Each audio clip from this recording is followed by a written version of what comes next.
We are playing a game. And the game runs like this.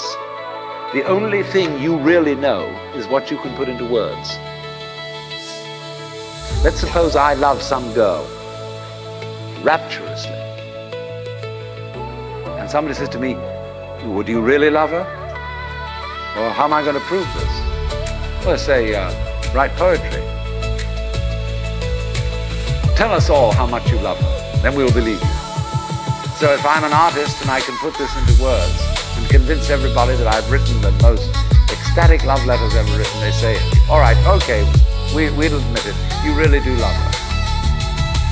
But supposing you're not very articulate, are we going to tell you you don't love her?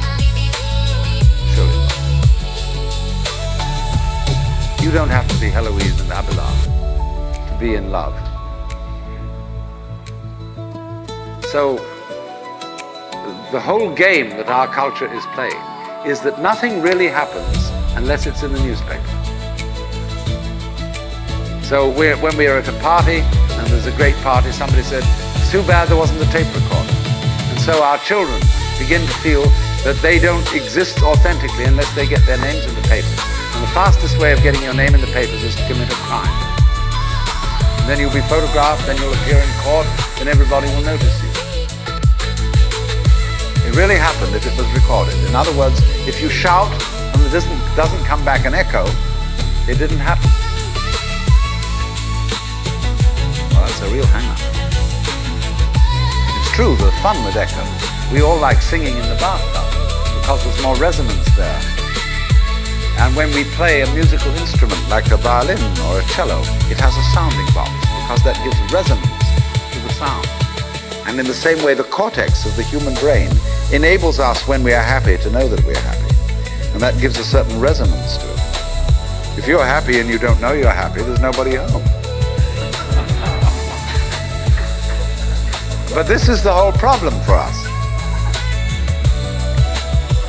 Several thousand years ago, human beings evolved the system of self-consciousness. And they knew. There was a young man who said, though, "It seems that I know that I know. What I would like to see is the eye that knows me when I know that I know that I know." You see? And this is the human problem. We know that we know. And so there came a point in our evolution when we didn't guide life by just trusting our instincts,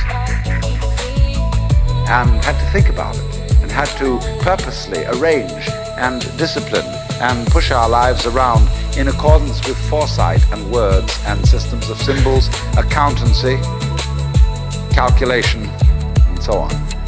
And then we worry. Once you start thinking about things, you worry as to whether you've thought enough. Did you really take all the details into consideration? Was every fact properly reviewed? And by Jove, the more you think about it, the more you realize that you really couldn't take everything into consideration, because all the variables in any human decision are incalculable. So you get anxiety.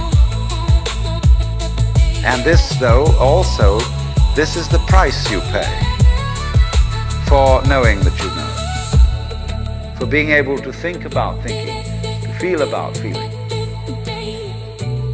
And so you're in this funny position. Now then, do you see that this is simultaneously an advantage and a terrible disadvantage?